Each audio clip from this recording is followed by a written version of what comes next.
Cleveland Browns are off this week. Andrew Berry, the general manager of the team, was available to the media yesterday. Here's what he had to say about the expectations that the Browns have down the stretch for their fourth-year quarterback, Baker Mayfield.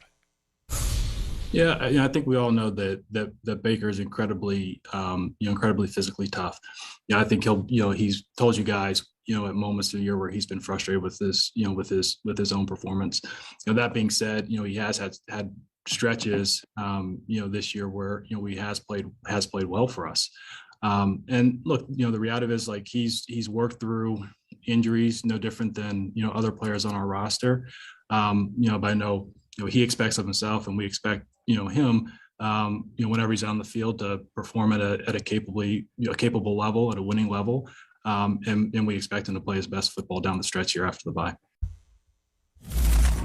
That comment, as I said last night on PFTPM, had everything but the or else, because it's kind of implied in there. Hey, this is what we expect, because the background is he's up for a new contract. There have been no real negotiations yet. There's a vague belief that whatever the Browns are willing to offer is going to be far less than what Mayfield is going to want. The rubber's going to meet the road at some point in the offseason. They expect to see him play well, and obviously how he plays or doesn't play down the stretch, injured or not, they're going to expect to see a guy who's playing at a high level. And if he doesn't, hey, this may be their best opportunity to start thinking about where else they could go to get them over the hump, because this is a team that's got all the pieces in place. All that's missing is a high-end quarterback who's playing at a high level. They may have a high-end quarterback, but he's not playing at a high level. And at some point, if you don't play at a high level long enough, you're not a high-end quarterback, Chris. Well, I get what you're saying there. I get what you're saying. There's no doubt. Now, listen, I'm like, we don't have to give him a new contract. He's got a fifth-year option. Give him the damn money, and let's wait another year. What the hell? Like, why did the NFL and NFL media all get into, like, we got to give him a contract now? Like, screw that.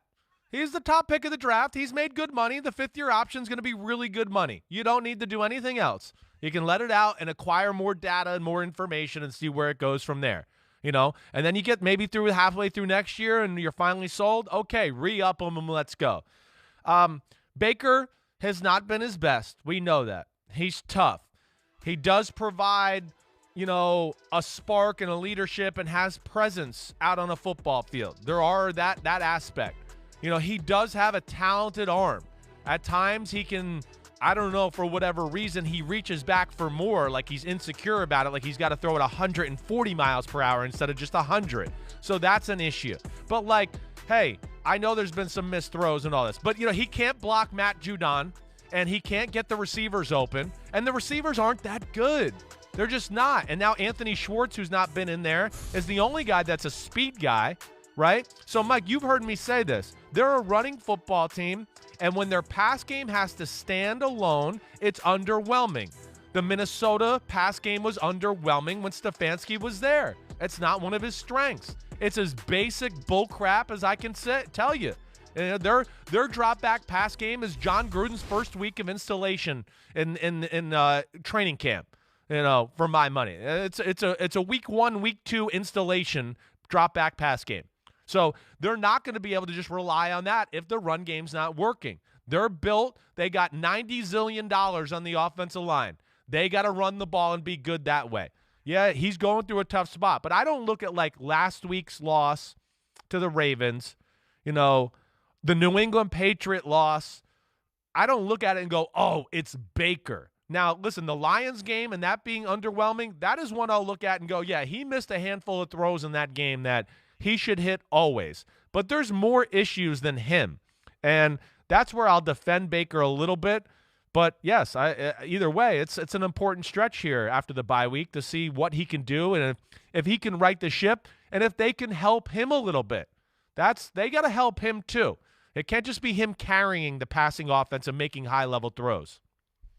I almost feel like you're starting to say you were wrong about saying Kevin Stefanski was the wrong hire. Well, I mean, I have the pendulum is swinging back the other way. It is a little bit. I do feel that way. I feel like, the things that I was concerned about with Stefanski are starting to rear its ugly head here.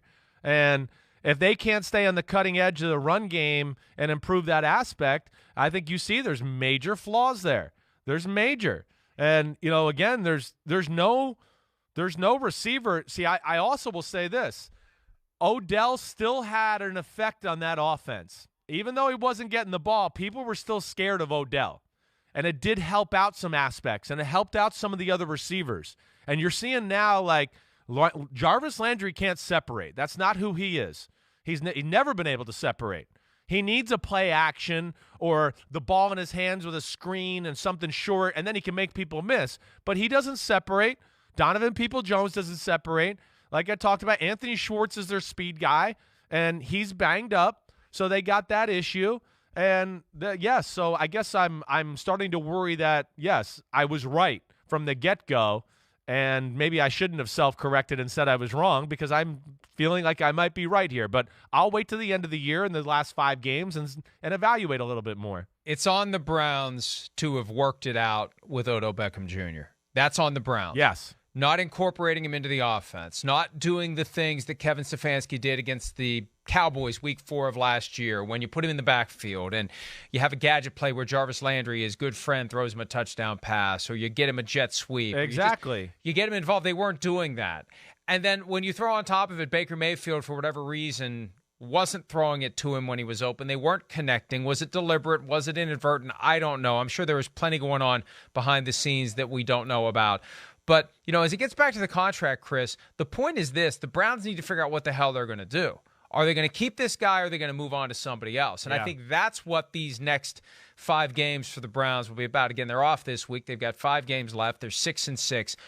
Whichever way this goes is going to be a long way toward the Browns, whether it's short-term or long-term, making the decision on Mayfield. And if it's long-term, you just move on and you find somebody else.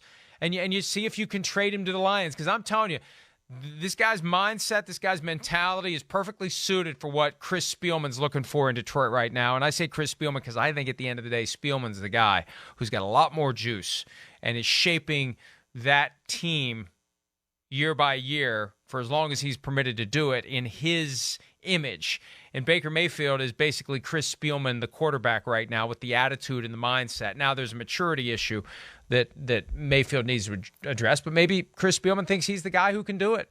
He's the guy who can get Baker to properly channel that attitude that can come off as petulance at times, make it toughness and grit and determination and a chip on your shoulder, a quiet chip on your shoulder, not that kind of in-your-face stuff that we saw last week when he skipped out on his media obligation and then blamed the fans for booing him, and he it was rubbing people the wrong way. Yeah, so it rubbed me. And the contrast, to go back to the beginning of the segment, look at how Lamar Jackson owned it when he stunk. Isn't that amazing?